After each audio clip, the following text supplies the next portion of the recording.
Okay. Okay.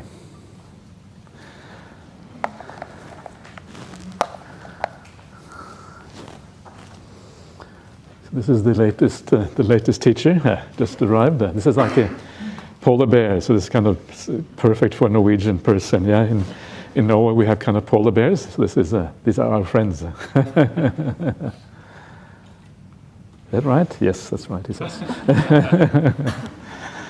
Okay.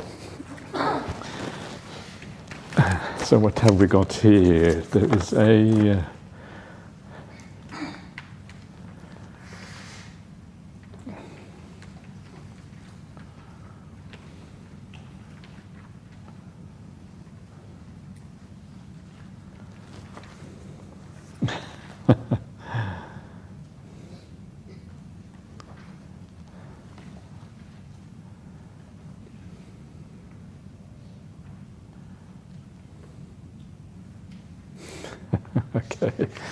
Okay, good. So anyway, let's wrap things up a little bit and go through the last suttas that we have on this list.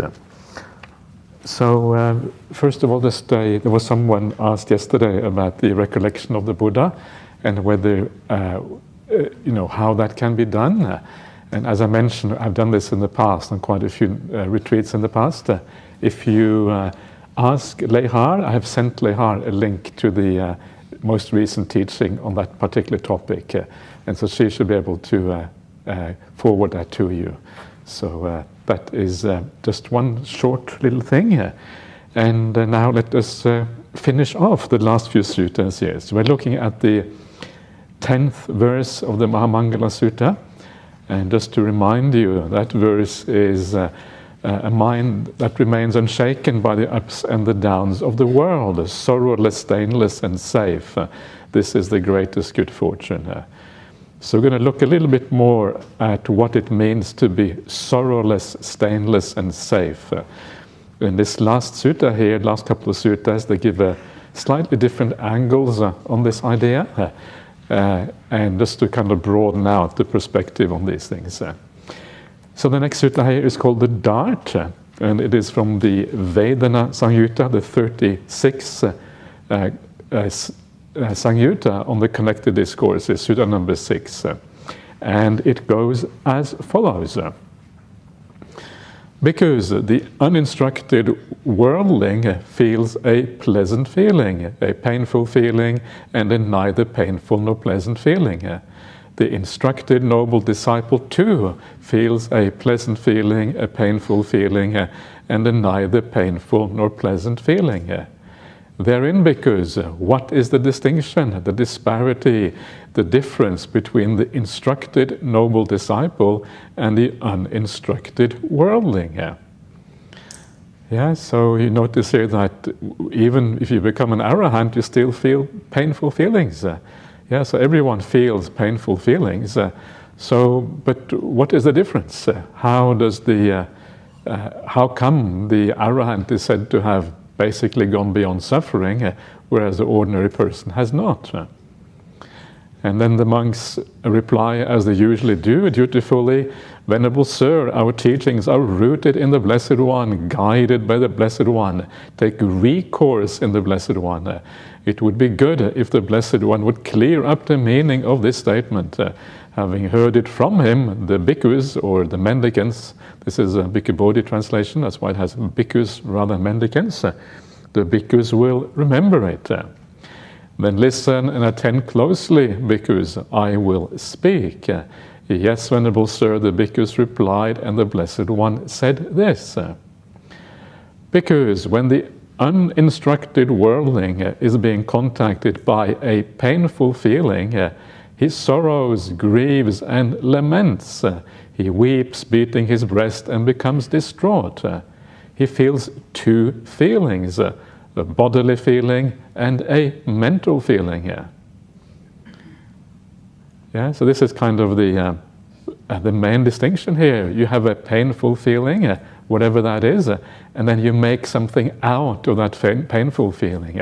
You are concerned about it, you sorrow, you cause an enormous amount of further bad feelings, beyond the initial painful feeling.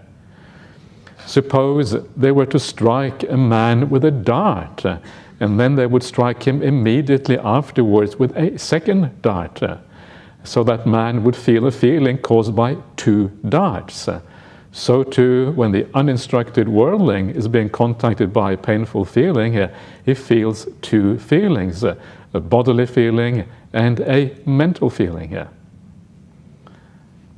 So this is the problem here. And of course, the problem is that that mental feeling that you have afterwards, whereby you have aversion to that pain and you want to get rid of it and you sorrow because of it or whatever, that is far worse than the initial painful feeling that you are contacted through the body or whatever.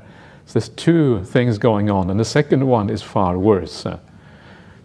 So you may, whatever, you may have your finger chopped off or whatever it is, and an arahant would say, oh yeah, finger gone, Whereas most of us would kind of be distraught by that. Oh no, my finger, the my is the problem. My finger is gone. What am I going to do now? I can't write anymore. The arahant would say, yay, I can't write anymore. Maybe not. Maybe I'm exaggerating a bit, but you know what I mean, So then, how does this actually work? And it works as follows. Being contacted by that same painful feeling, he harbors aversion towards it. You know what it is like? You have pain. You don't want to have that pain. That is called aversion. It is not the same as ill will. It's important here to distinguish between the English words aversion and ill will. Aversion just means you reject something. You don't want to have it. Aversion is, these days many people use aversion as if it means ill will, but actually this is not the normal meaning of these words. So aversion just means you reject something. It's like the negative craving, where you crave to get rid of something. That's what it means. It can lead to ill will, but it isn't ill will in its own right. When he harbors aversion towards painful feeling, the underlying tendency to aversion towards painful feeling lies behind this. So the reason why we feel that aversion and why it always comes up is because there is an underlying tendency. This is an anusaya, and that underlying tendency gets activated. The moment you have pain, it gets activated and it comes forth, and then you kind of carry on with all of these negative papancha. This is basically what papancha is, the idea of proliferation of the mind, driven by the sense of self, driven by craving and views, and these kind of things. And so that underlying tendency, as long as it is there, it will get activated at time of difficulties, like when you have a painful feeling or whatever. Being contacted by painful feeling, he seeks delight in sensual pleasures. For what reason? Because the uninstructed worldling does not know of any escape from painful feeling other than sensual pleasures.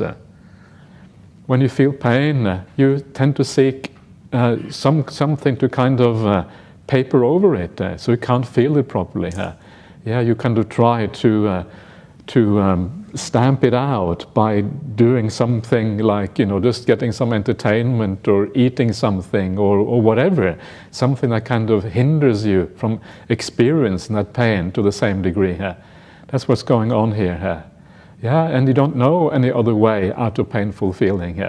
However, the Aryans do. The Aryans know about samadhi, they know about the stilling of the mind, they know about just allowing things to be and kind of, going into some other alternative state. And this is kind of the power of the Aryans, that ability to move beyond those painful feelings in a different kind of way. And they realize that craving to get rid of it just makes it worse. Why? Because you have two darts. So anyway, you seek the sensual pleasures, right? And you know what it's like when things are bad. You this is what you do. You do exactly that. This is by far the majority of people. When he seeks delight in sensual pleasure, the underlying tendency to desire for pleasant feeling lies behind that. So you have this underlying tendency, it gets activated, and you look for pleasant feelings. Human beings are pleasure-seeking. We want life becomes unbearable if all we have is dukkha and suffering all the time, and so we seek pleasure.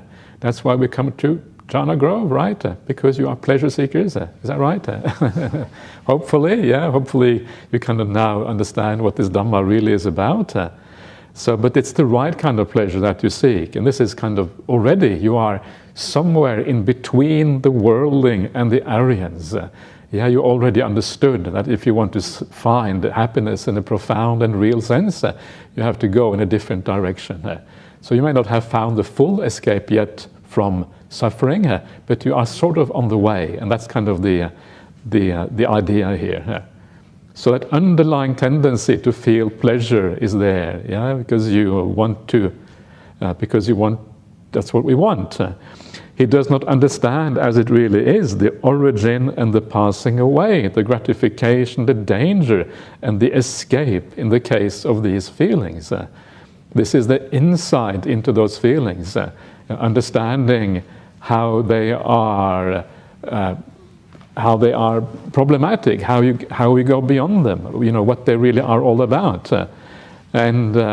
When he does not understand these things, the underlying tendency to ignorance or to delusion in regard to neither painful nor pleasant feeling lies behind this.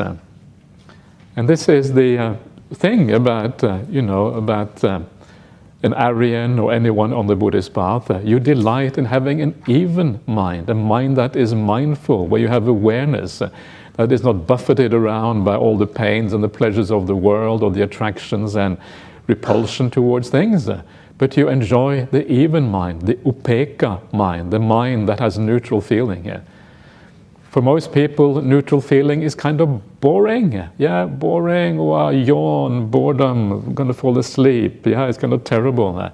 Who wants to have neutral feeling, right? You know what I mean? And this is a misunderstanding of things. If you really understand what neutral feeling is, it's actually very pleasant. Not only is it pleasant, but it tends to lead on to all of these other things. It leads on to samadhi, it leads on to all of these other good qualities.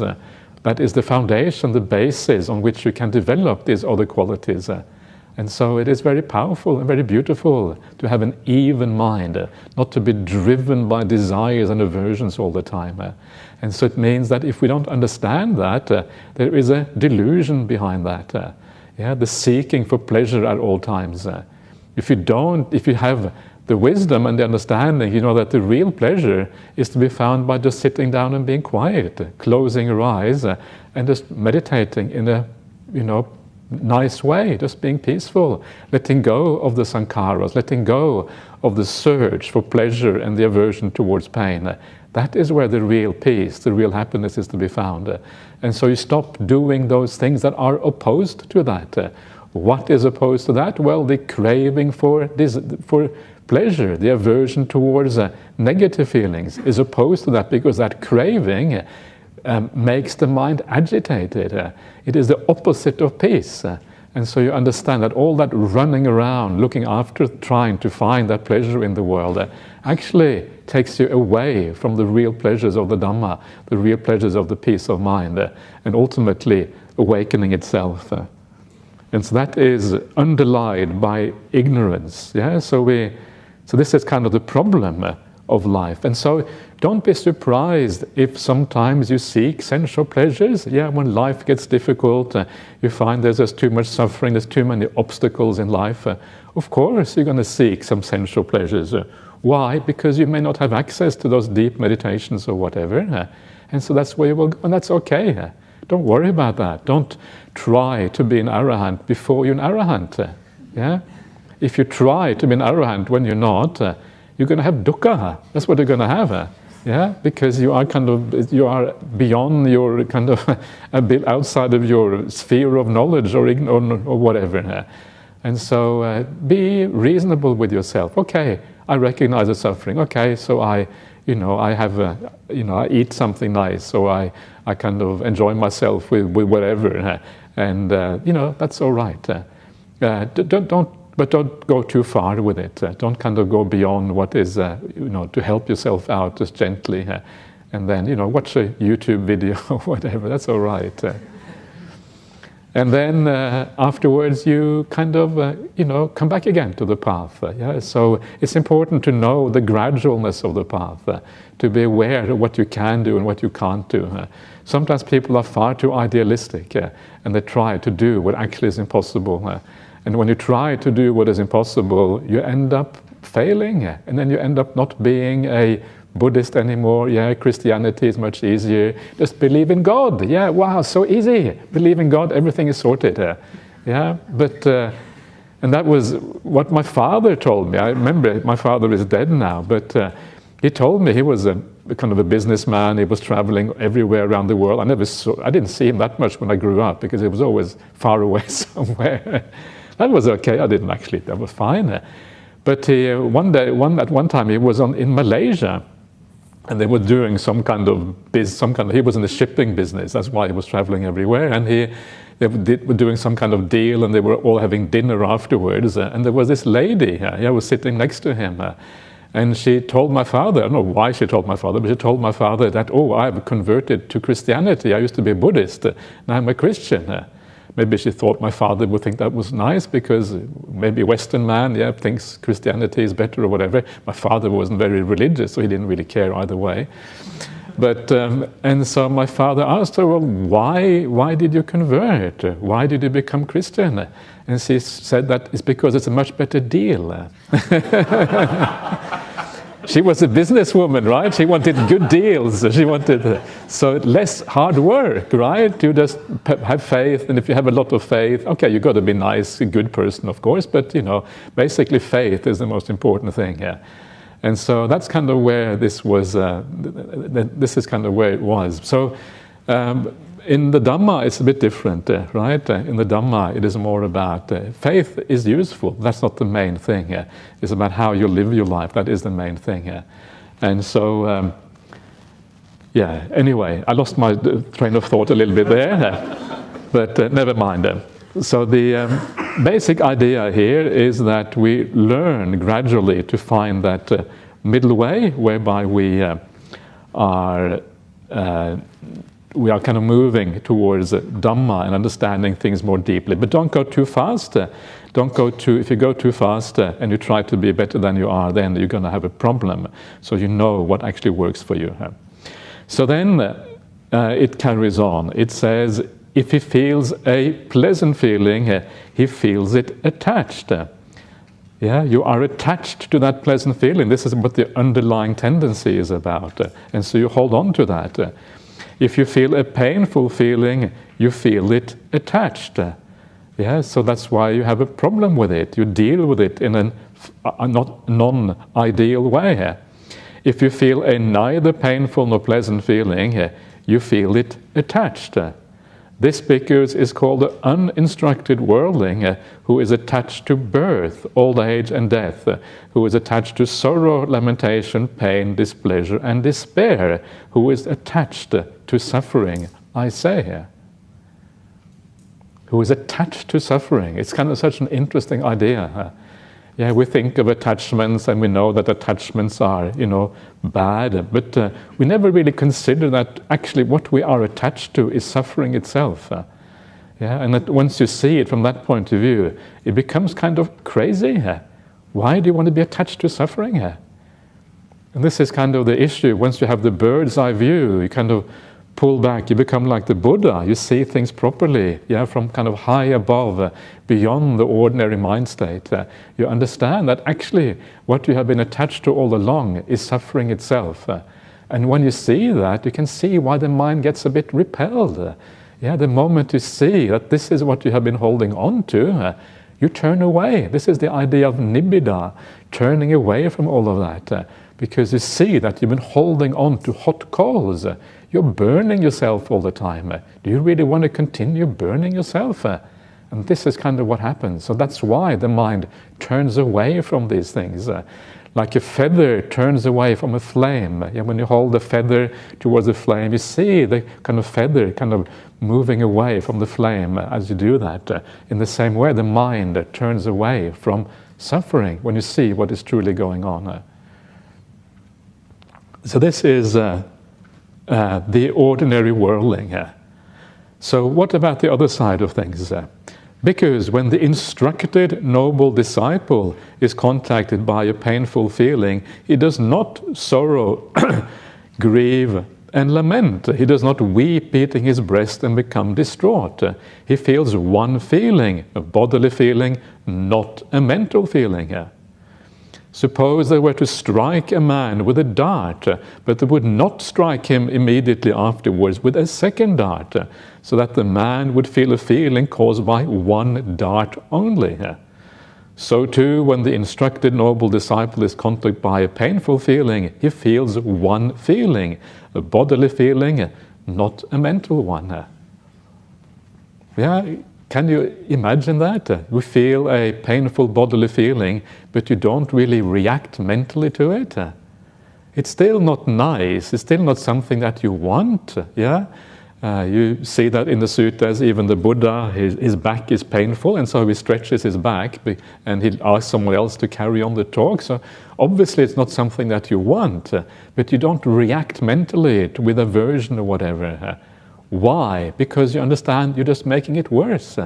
That is not the way to get rid of painful feeling, having aversion towards it. The escape is to stretch your back, maybe enter a deep state of meditation or something, or just allowing it to be, whatever. But the usual reactions that we have are just counterproductive. They don't work. Yeah? And so you only have one feeling, the bodily feeling, and you don't allow yourself to be carried away mentally. It's almost hard to imagine. Yeah, it's kind of because it's so different from how we normally deal with these things. But it also makes sense when you think about it. Yeah, why should I react to these things? The bodily feeling is there. Let me try to find a nice way out that kind of works. But let's not make it worse by all kinds of craving and all kinds of silliness. Being contacted by that same painful feeling, he harbors no aversion towards it. Since he harbors no aversion towards painful feeling, the underlying tendency to aversion towards painful feeling does not lie behind this. Yeah, you don't have that underlying tendency anymore. That underlying tendency has been uprooted because you have understood that that is not a skillful way of dealing with things, and because you have understood that, you have eliminated once and for all that underlying tendency. Being contacted by painful feeling, he does not seek delight in sensual pleasures. For what reason? Because the instructed noble disciples knows of an escape from painful feeling other than sensual pleasures. Sensual pleasure would just make it worse, agitate the mind, lead to all kind of craving and silliness, and so you don't go there. Since he does not seek delight in sensual pleasures, the underlying tendency for desire for pleasant feeling does not lie behind this. He understands as it really is the origin, the passing away, the gratification, the danger, and the escape in the case of these feelings. Since he understands these things, the underlying tendency to ignorance in regard to neither painful nor pleasant feeling does not lie behind this. So the escape and here is, just to keep a neutral mind, not to allow yourself to be attracted or repelled by these things, to have the neither pleasant nor painful feeling, the neutral feeling. You understand the power of that. And then ultimately the power of the samadhi, which takes you beyond these things. And so you no longer have that ignorance. You understand why adukkama sukha feeling, neither painful nor pleasant feeling, is superior to all the other feelings. Isn't that kind of remarkable? Neutral feeling is superior to happy feelings. That's kind of the Dhamma for you. You know that already in terms of sensual pleasures, but you also know that in terms of spiritual feelings. You take the spiritual feelings all the way to the peak in the fourth jhana, and the fourth jhana is adukkama sukha, Vedana, neither painful nor pleasant. It's one of those really radical ways of thinking about the world, that this should be the highest kind of happiness. If he feels a pleasant feeling, he feels it detached. If he feels a painful feeling, he feels it detached. If he feels neither painful nor pleasant feeling, he feels it detached. You don't identify with these things. They are just like nature, yeah? They're like the wind outside, the painful feeling. They're just part and they come because of cause and conditions. It no longer, you still have to feel them, but it doesn't really relate to you in the fundamental sense anymore. This bhikkhu is called a noble disciple who is detached from birth, old age, and death, who is detached from sorrow, lamentation, pain, displeasure, and despair, who is detached from suffering, I say. This bhikkhu is the distinction, the disparity, the difference between the instructed noble disciple and the uninstructed worldling. So you can see why it is that the noble ones are so resilient, why they can deal with everything. Because they don't really react to painful feeling anymore. They just observe it, they know its presence, but they don't really react with craving and aversion. They just deal with it in a very, very different kind of way. And this is what makes you you just have that awareness of everything. And then you can enter samadhi at any time, regardless of, maybe not regardless, but a painful feeling is not going to stop you usually. So, this is the difference between the two. The instructed noble disciple and the uninstructed worldling. The wise one, learner, does not feel the pleasant and painful mental feeling. This is the great difference between the wise and the worldling. For the learned one who has comprehended the Dhamma, who clearly see this world and the next, desirable things do not provoke his mind. Towards the undesired he has no aversion. For him, attraction and repulsion no longer exist. Both have been extinguished, brought to an end. Having known the dust-free, sorrowless state, the transcender of existence rightly understands. So, all right, that is the Dart Sutta. So again, the sorrowless state, dust-free state that we've been talking about. And there's a tiny little verse here from the Atta Danda Sutta. This is from the Sutta Nipata. This is from the Atthakavagga, the chapter of 8, Sutta number 15. And it's a nice, beautiful sutta where the Buddha talks about his time before his awakening. And it is a number of verses about the nature of the world, and then the path to overcome the problems of the world, and then finally the description of the Arahant, the one who has overcome everything. And this last verse here is that description of the Arahant, the one who has overcome the problems of the world. And this is how it is described here.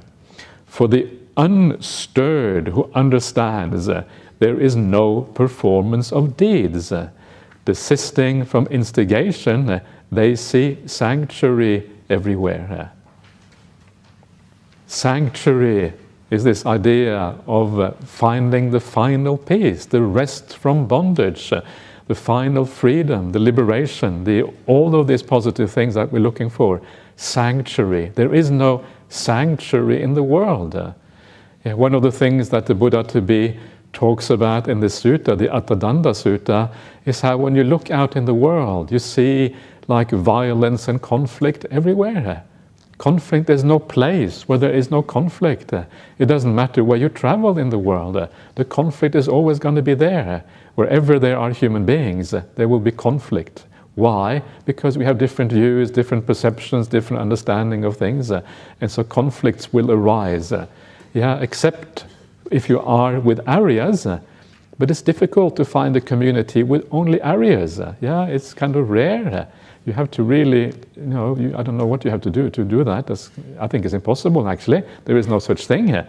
And so in the world, you don't find that. What you find in the world is conflict. But the person who becomes enlightened, goes beyond that. And then it doesn't matter anymore where in the world you are. Everywhere you will see sanctuary. You will find sanctuary if you are by yourself in a cave, not meeting anyone at all. That is sanctuary for you. But you will also find sanctuary in the midst of people, because you no longer react to people in the old ways. You are at peace. You are free, you are happy, you have metta, compassion, wherever you are, in any kind of situation. And this is the idea of the Arahant. The unstirred who understands, the one who is imperturbable. It's a beautiful word, imperturbable. You cannot be stirred, you cannot be moved by anything in the world. You are really solid, really utterly independent of everything around you. What a beautiful thing that is. Rather than always being ruled by external forces, ruled and influenced by people and the world around us. So we can always stand our ground, always being solid in the midst of change, in the midst of all the problems of the world. The unstirred who understands. There is no performance of deeds. You don't make any kamma anymore. Because the making of a kamma is basically about looking for happiness in the future. We try to create a future for ourselves. This is what craving is about. Craving is about making something, making sure that the future will be nice. Not having it now, but we're going there at some point. But when you become an arahant, you understand actually you don't create the future by making kamma. You don't create the future by craving and desiring. In fact, the future is not interesting when an arahant. There is nothing there that is worthwhile anymore. The future, the time that is really worthwhile is now. Sitting down on your cushion, enjoying your meditation practice, becoming peaceful and still, and entering samadhi and gaining the profound insights of the path.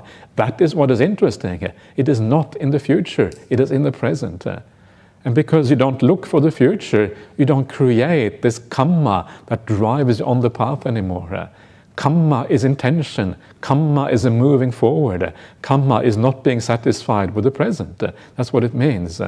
And so you don't perform these kind of deeds. It doesn't mean that you don't do anything. It just means that you don't produce these volitional, intentional activities. That's really what it means. And that's why you're also called desisting from instigation. You don't instigate anything. That is the same thing as not doing any deeds. Instigation means like starting things, getting things going, moving towards some kind of goal. And for this kind of person who does not look to the future for happiness, but actually finds it in the present, then there is sanctuary everywhere. Now, let us come to the very last verse of the Mahamangala Sutta. I don't know if you thought we would ever get there, but here we are. I had my doubts myself at some point, but so the very last one. Having performed these things, nowhere can they be conquered. They are secure wherever they go. This is their greatest good fortune. So, having performed these things, having done all the things you have just seen, having followed the instructions of the Buddha, then you cannot be conquered anywhere. You are solid within. Nothing in the world can overpower you anymore. For that reason, you are secure wherever you go. This is their greatest good fortune. So, just to exemplify this, I thought I would read out a few verses from the Noble Quest or the Noble Search. And this is a sutta that I have already mentioned on a couple of occasions, and I even mentioned this particular episode that comes now. I've talked about that already a little bit. So I'm not going to go into great detail, but just mention it briefly before we round off. And so here what we have is the Buddha has just achieved his awakening experience under the Bodhi tree, and then he decides that he wants to wander to Varanasi. Varanasi is this ancient city in India. You can still visit it in the present day.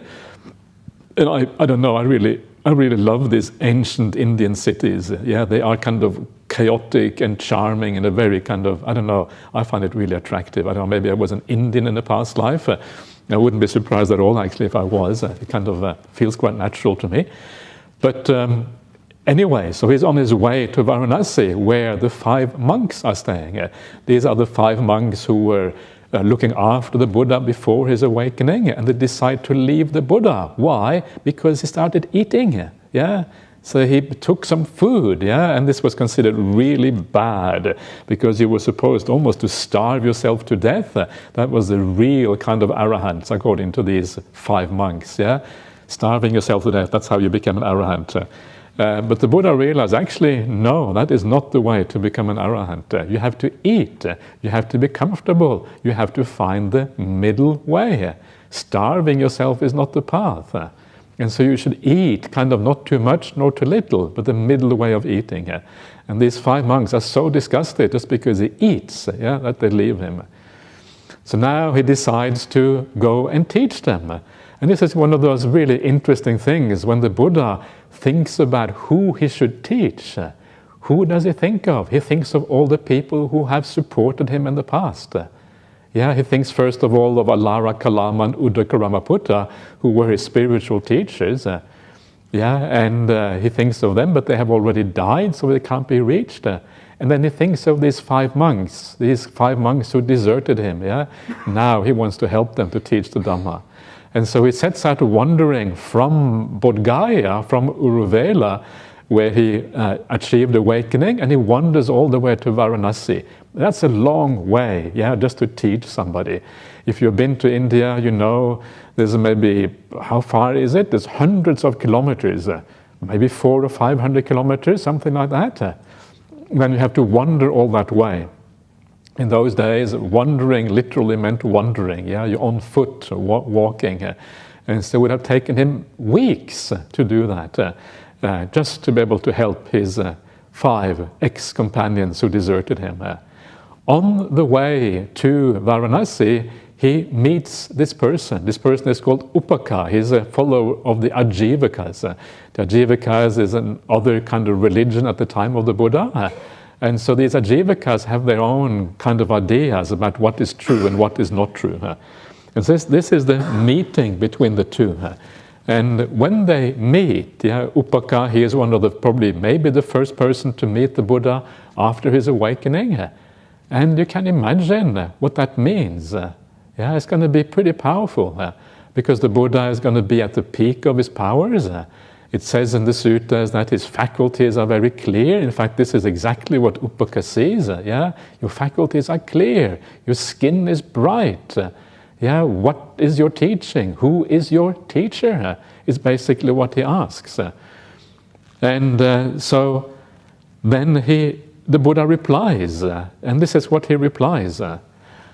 I am the champion, the knower of all, unsullied in the midst of all things. I have given up all, freed through the ending of craving, since I know for myself whose follower should I be?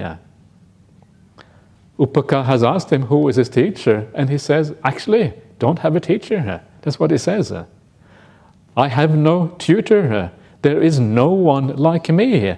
In the world with its gods, I have no rival.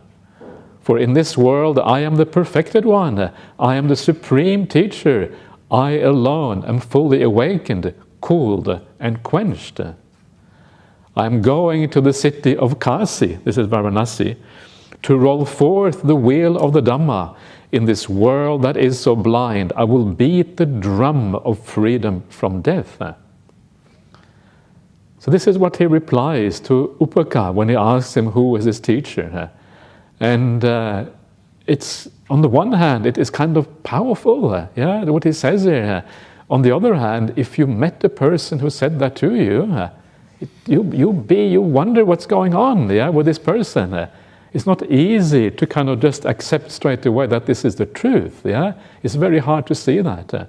And so being the first Buddhist is actually not so easy. And this is probably also maybe one of the reasons why he teaches the 5 ascetics, the 5 monks, because they know him already. And so it's easier to have a proper conversation rather than with a stranger who just kind of meet like this. But so the Buddha is kind of basically saying it as it is, but you can see why people might be a bit skeptical about this. And then the last verse, because in between here, Upaka, he says that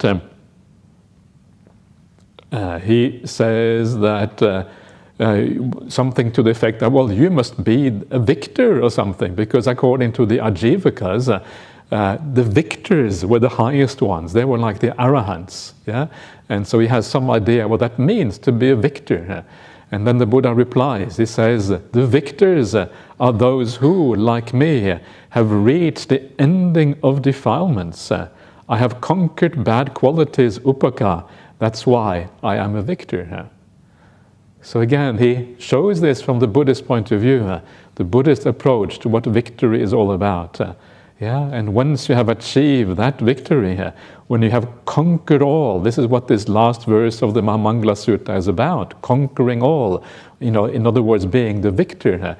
This is, in the final analysis, what victory refers to, overcoming all bad qualities, becoming fully purified.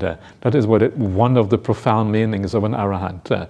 Getting rid of those defilements and delusions of the mind, getting a sense of clarity, really understanding, seeing things clearly at all times, never being deluded by things, always making good choices, knowing where happiness is to be found, avoiding suffering at all at all opportunities. This is what this is about, and this is kind of why the Buddha is the victor, the unconquered one, the one who has found the highest, the most profound meaning of human existence. So that is the last sutta that we have here. So that is the Mahamangala Sutta for you in quite a bit of detail. If you want the full details of the Mahamangala Sutta, you know what you have to do? You have to read the entire Sutta Pitaka. That's what you have to do. That's the only way to see the Mahamangala Sutta in all details. So I was really happy and encouraged that some of you have found an interest in the suttas. Start reading it for yourself, and even some of you I know are translating a little bit, and these kind of things. And what a wonderful thing that is to do, getting kind of fully immersed in the word of the Buddha. This is, as I said so many times now, the most important literature in the history of the world. We don't seem to understand that sometimes, but that is basically what it is all about. And so, what can you do? Someone asked yesterday about what do we do when we leave the retreat? How can we take some of the peace and understanding from here back home and carry on with the practice? So I want to talk a little bit about that just to round things off. The first thing to realize is that when you go on a retreat like this, it is going to be different from your ordinary home life. You won't be able to take everything from here back home. It's impossible. If you have achieved some nice states of peace of mind, if you have achieved a bit of insight into these teachings, things will become blurred again. You will forget those teachings again. You will not be able to retain that state of mind. So don't try to hold on to it. If you try to hold on to it, it just leads to even more suffering for yourself. Go instead with the flow and ask yourself, what is the best thing you can do at any given opportunity? What should I be doing in my life? What is the right thing to do now in this particular situation? And one of the important things to do in life is to go slowly. Don't go too fast. If you move too fast in life, if you always, instead of going slow, what happens is that you tend to react to the environment around you. And if you become a reactive person, it means that you're always just following your habits. You're following the program from the past that has been laid down into you through innumerable lifetimes. And all you are doing is going along with that same program. And if all you do is going along with the same program, you will never escape. There is no way out then, because you're just going round and round in circles. But by going more slowly, instead of reacting to your environment, you can start responding to the environment. The difference between reaction and responding is that when you respond, it is more careful. You're evaluating more what you should be doing. There is more wisdom arising in the way that you deal with the world. So try to respond. Go slowly. How should I deal with this? What is the right thing to do here? What would the Buddha do? What would a wise person do? And if you go slowly, it means that it's like you're allowing the Dhamma an opportunity to arise in your mind. By allowing the Dhamma to arise in your mind, you will actually realize that a lot of those impressions that you have had on this retreat and throughout your life as a Buddhist practitioner or spiritual practitioner, or however you see yourself, that is actually still there. The seed is inside, deep inside you. It is often clouded over. It is blurred by the blur of ordinary life when you're running around doing too many things, and so you can't see clearly. But if you stop, it is still there under the surface, and all you have to do is to wait and allow it to arise. It is within you. It is deeply, you have come to understand the Dhamma, and I assume that the reason why you're here is because you know that this is the way to live. This is true. Being a moral, kind person, being generous, being compassionate, having all of these qualities is the only way to live. Everything else is kind of crazy. You know that. That's why you are here. And that deep seed is within you. And sometimes in daily life, you just have to allow the space to allow it to arise, because it is a space that is often missing. We are too reactive instead of being responsive to the world around us. And so you allow that beautiful Dhamma to come up, and then you will take better decisions, make better decisions in your life. And that is so much of life, is about making good decisions. They will not be perfect decisions. Even if you allow the Dhamma to arise within you and you respond to the world rather than reacting to the world, it is still not going to be perfect. Why? Because there still will be defilements that cloud the mind, at least partially. There still will be self-interest, there will be the I in there, which makes it still a bit blurry, but it will be far better choices than you otherwise do if you just react to the world. And so that is what you should be doing when you go back home. Try to go a bit more slowly. Try to change the habits that make you reactive in life. Be careful with how you use social media and your mobile phone, because these things tend to make us very emotionally impulsive. We just react on our emotions straight away. And that's a very scary thing to do, because emotions are good in one way, but they're also very deluding in another if we react to the negative emotions. Don't allow those emotions to rule your life. Allow the Dhamma to rule your life. That is the right way. Both rationality and intuition are both dangerous, because both of them are often based on delusion to some extent. Instead, try to allow the Dhamma to be the guide in your life. Use rationality, use intuition, but use them when they are aligned with the Dhamma. Then they are going to be good. Then they are going to be useful. So when you live your ordinary life, you don't have to remember all of these suttas. Isn't that good news? Otherwise, you have a big problem if you have to remember every word of these suttas. It must be really hard. But you can distill it down to some very, very simple pieces of advice. And that's what I want to do. I want to just kind of give you some very simple ways of thinking about all of this. And the one thing that I always say at the end of every retreat, which makes it very simple, it is a bit oversimplified, but never mind. And that there is only one word that you need to remember. Most of you, many of you will know already what that word is. But my question to you is, first of all, the word, the one word you need to remember is kindness. Yeah, because if you remember kindness, in a sense, you are bringing all of these qualities in. All of these qualities we have been talking about here are really about kindness in a certain way. Yeah, living a moral life means not doing bad things towards others.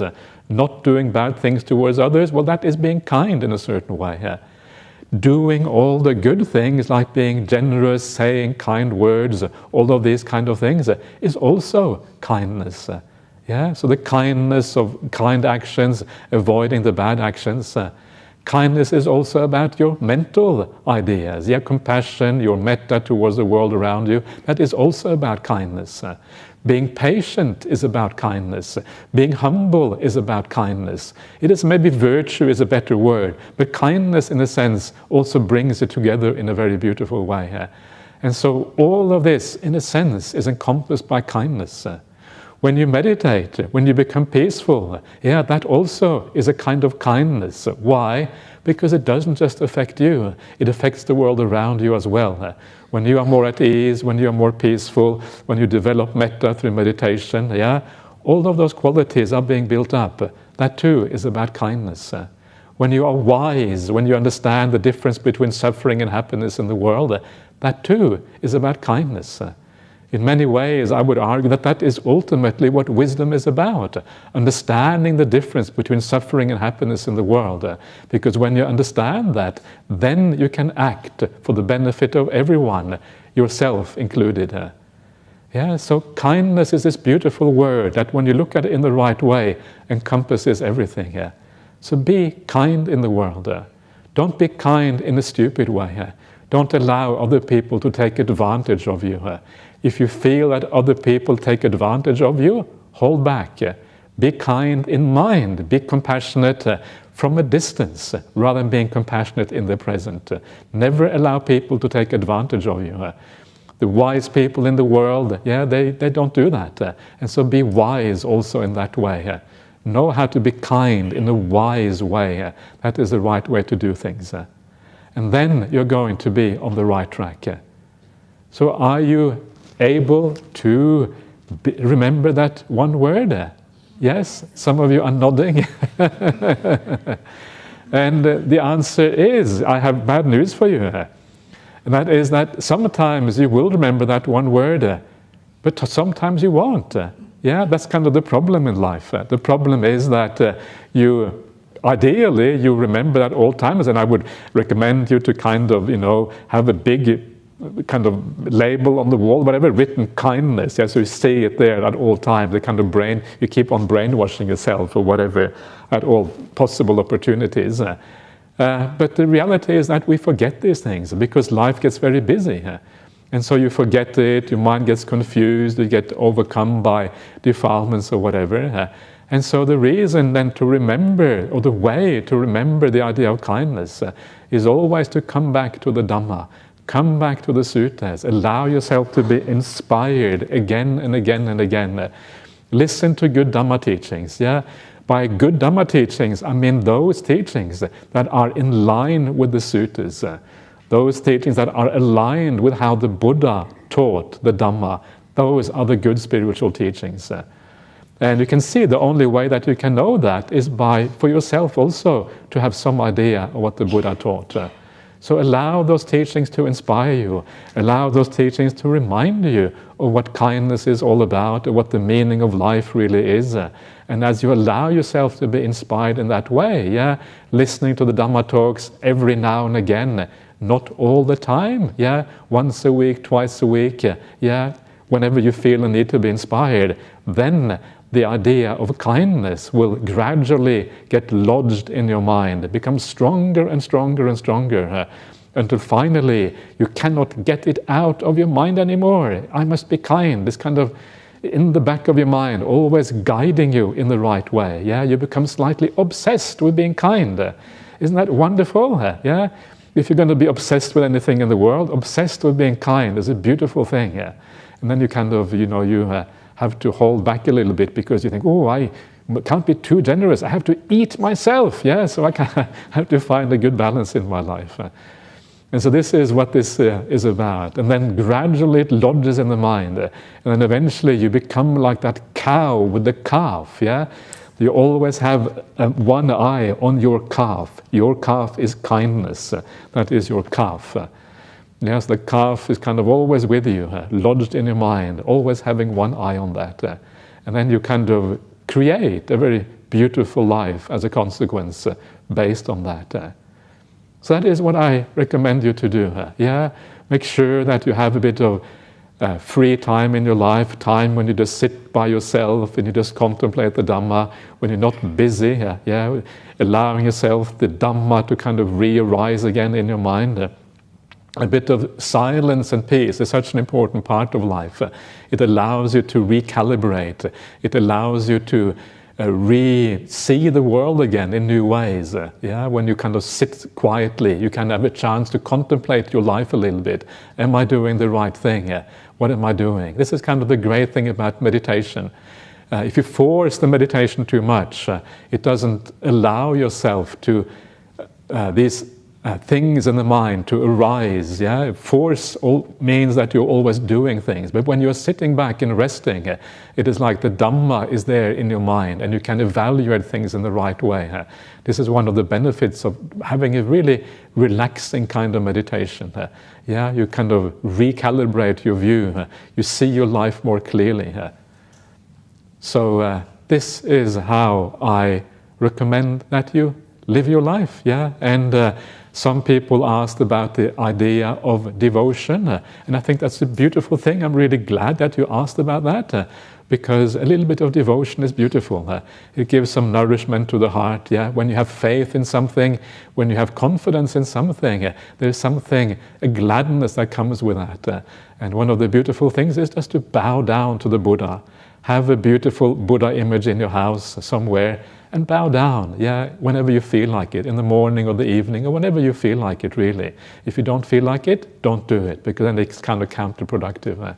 And then you have a beautiful way of doing this. Go to Dhammaloka Center sometimes, hang around with Ajahn Brahmali a little bit, do a bit of chanting with the community, go to group meditations sometimes just to get a bit of vibe from everyone, and then you will be on the right track. So, that's it. We're coming towards the very end, really, and I don't really want to go any kind of beyond time, so we're coming towards the very end. So I wish you all the very best, and hope you all have great success in the Dhamma, and everything goes really well for you. Wish you all happiness and all the benefits of Dhamma practice. So there you are. Great. So just to finish off, the last thing we want to do is to pay respect to the Buddha Dhamma Sangha again before we leave.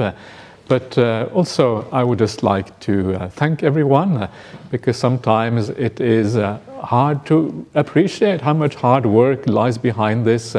And the reason, one of the reasons why we have this retreat center is that this was part of the plan, part of the constitution of the Buddhist Society of Western Australia from the very beginning. There was a vision, a grand vision of having a monks' monastery, a nuns' monastery, and a retreat center, and the city center. That was part of the vision.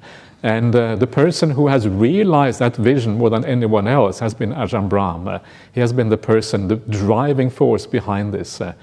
I'm not sure who put those ideas into the constitution. I'm not sure Ajahn Brahmali was probably part of that, but that probably also was Ajahn Jagaro in his days when he was the abbot, and maybe some other people were involved as well.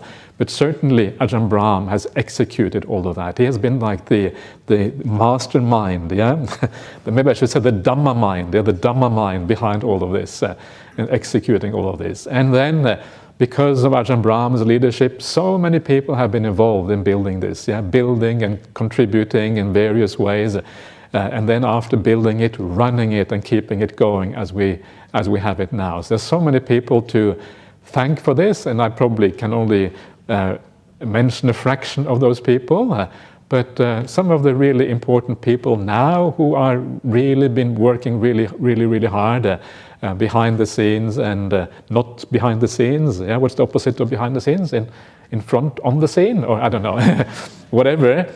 Is people like Lehar, yeah, who have been working really hard all the time on making this place running. And then she has a large number of people who help her out, and I don't even know, like the caretakers here, for example, Christina, and now also Angus, and what's his wife called again? I even forget the names of these people. What? Claudia, that's right, okay, thank you, Claudia. And everyone else who has been helping out. I'm really touched by all the people who come every day to feed us on this retreat. I think it's just amazing.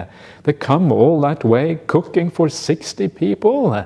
Driving all the way from Perth, doing all the shopping at their own expense, driving and supporting us over here. It's just astonishing. And that says something about the power of the Buddhist community that we have here, that we are able to do something like that. Yeah? It's a marvelous and beautiful Buddhist community. And when you start appreciating that, you get a sense of gratitude for what is actually going on there. And then everyone else as well who has been part of this, been building these things up. And I would also like to thank my fellow monastics, especially the bhikkhunis who come here every year and who take part in this. It's such a wonderful thing to have the dual Sangha present. And also thanks to my Venerable Lotus who came over from the eastern states to take part in this. It's also nice to have some monks present as well. And last but not least, thank to every one of you for making it a wonderful retreat. At the end of the day, it is really up to you whether you make it into a good retreat or not. And I think you have. So well done, everyone, and thank you so much for your participation.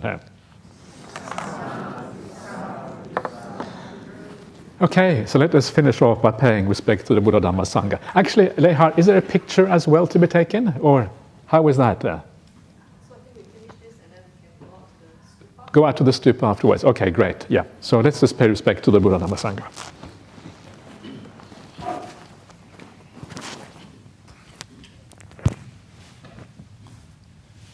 Arahang Sama Sambuddho Bhagava Buddhang Bhagavantang Abhivademi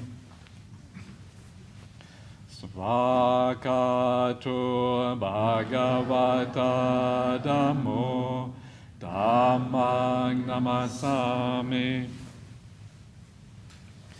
Supatipanno Bhagavato Savaka Sangho Sanghang Namami.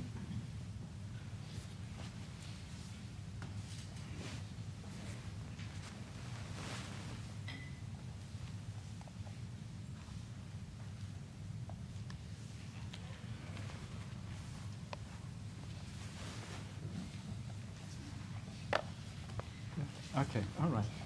Okay. Very good. Thank you for coming.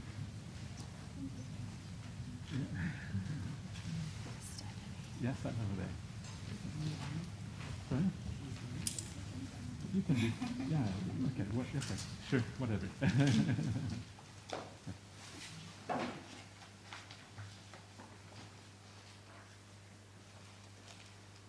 Okay, side to side. Great. Coming up for a picture? Yeah, good.